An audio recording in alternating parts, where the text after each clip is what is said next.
Hey everyone, welcome back to another video. Today I'm here with a very special guest. Her name is Hamnah. Hamnah, welcome to the channel. Hi, Emmanuel. So thank you for being here. Today Hamnah will offer a very different perspective from Braden. She's also one of my classmates, but has a very different path to medical school, as does everyone in my class, essentially. So Hamnah, once again, welcome to the channel. And can you tell us a little bit about your journey to medical school, specifically at McGill, and why you even chose medicine as a career in the first place? For sure. So I guess I'll rewind all the way back. So I was born in Pakistan and I came to Canada when I was 1. So I was basically raised in Toronto, Ontario. All my previous degrees were done at the University of Toronto. So I did my Bachelor's of Science in both chemistry and sociology, specifically the program of life science. And then I did a Master's of Science in chemistry. And then I did a Master of Arts in sociology. So I applied to McGill when I was in my Master's of Science for the first time.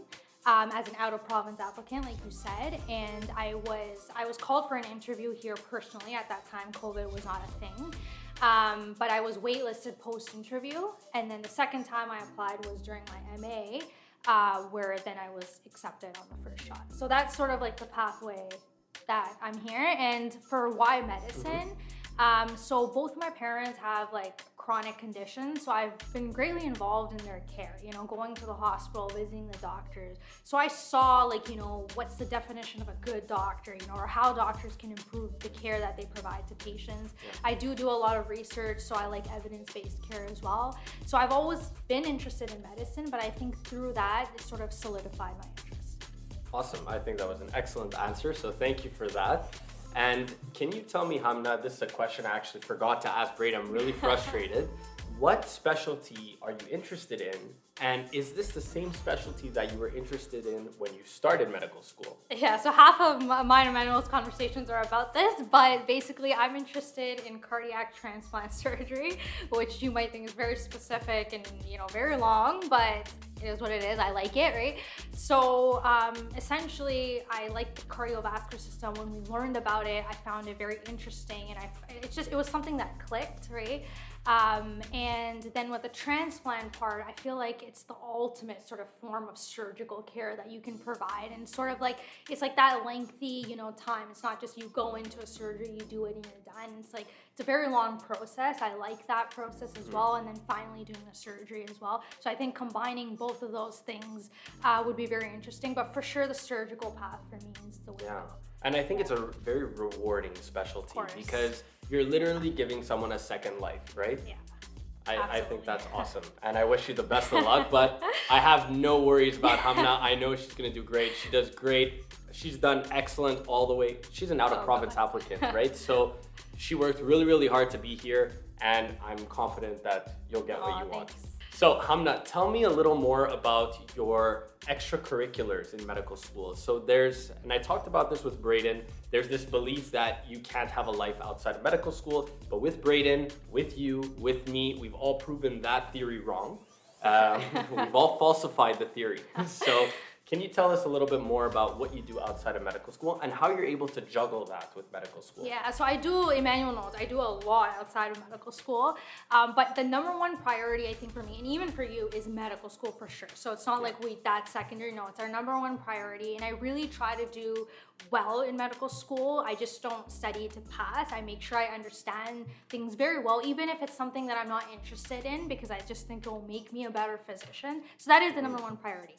And then for extracurriculars, I'm involved in a lot of things. So I'm like the McGill ambassador for CMA, I'm editors for different journals. I'm heavily involved in research, both with physicians at McGill, but also on my own time. I do research with my friends as well, nice. Right?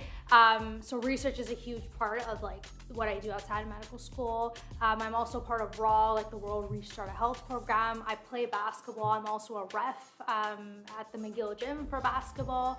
And I guess just one thing I'll point out is that both Emmanuel and we started a program called the Chit Chat program in West Island. And basically it's a program where we talk to cancer patients to sort of help them along their journey of fighting cancer. So there's a lot there's a lot we do, but definitely I would say get involved outside of studying as well. It just enriches your experience for sure. Mm-hmm. Excellent. That's amazing. You're literally a superhero when it comes to extracurriculars. and people have told me this already. So it's amazing that you're able to do that and juggle and still, do very well in medical school. So good for you. So another question I have for you is, can you tell me a little more about the McGill curriculum? What are the pros? What are the cons? How do you feel at the end of FMD? So we just completed FMD, which is the Fundamentals of Medicine Dentistry. It's essentially the pre-hospital, pre-clinic, theory-based portion of medical school. And we recently completed that. So going into, clerkship, it's coming up sooner rather than later. How do you feel? Yeah, so the way that the McGill system works is we go system by system. So like 1 month or 2 months is focused on one system. So for example, we'll do 1 month of respirology where we'll learn everything about the lungs. Yeah. And then, so like we do a year and a half of that. Like you said, that's FMD. But it's hard to compare because I don't have like any comparison. But for me, I found it organized in the sense that I actually like this system focused based learning is very nice. But I do feel like ready and excited for TCP and clerkship, right? I think it's just like now taking the knowledge that we learned and now applying it to patients. And I think that's what we're really learning, what we've been taught in lectures. Yeah, for sure. I agree. Awesome. So I guess my last question to you is, given that you're an out-of-province applicant, obviously you had to have one of the top applications. And I'm not sugarcoating it. Like, that's what it is. She had one of the strongest applications, especially since you were competing with other out-of-province applicants that also had really, really strong applications. So what's your advice to an out-of-province applicant who not necessarily wants to go to McGill, but any out-of-province medical school, who has to fight for these limited seats? What's your advice to them? Yeah, so the first thing is don't lose hope. It's as much as it sounds like, okay, I'm here now, but like it's very devastating when you don't get it, right? Because it's like a whole year thing where you then have to reapply, and then you always find like, okay, where did I go wrong in my application? Yeah. It is very tough at that point, and I still remember those days and nights, right? So it's not easy. But the one thing is that you have to believe in yourself. As much as it sounds very cheesy, you have to know that like, look, I've worked this hard, I want to do this, like I'll get it eventually, right? If you know your application is good. So the number one thing, I guess, so first of all, there's no one recipe, right, for success, right? Yep. So, but the one thing is for sure academic excellence, right? You do need to have a competitive GPA, right? So like the median or average GPA is always near 4.0 for out of province.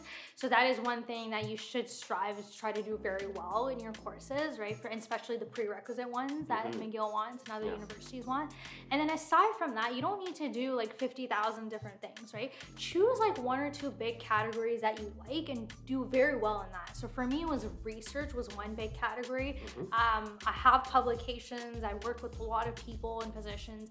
So I invested a lot of time in that, right? So that was very strong. That was a strong part of my application for sure. And the other thing was I really like sports and stuff. So like basketball and, all that kind of stuff. Yeah. So I think it's just like do well in school and then choose 1 or 2 big broad categories that you like and excel in that. I think they really want to see that you do well in what you're passionate.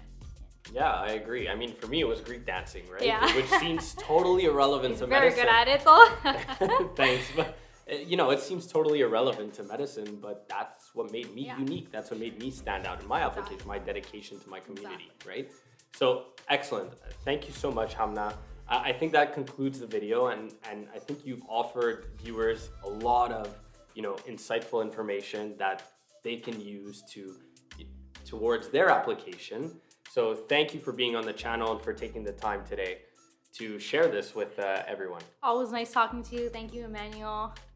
All right, so thanks once again. I hope you enjoyed, and we'll catch you in the next one.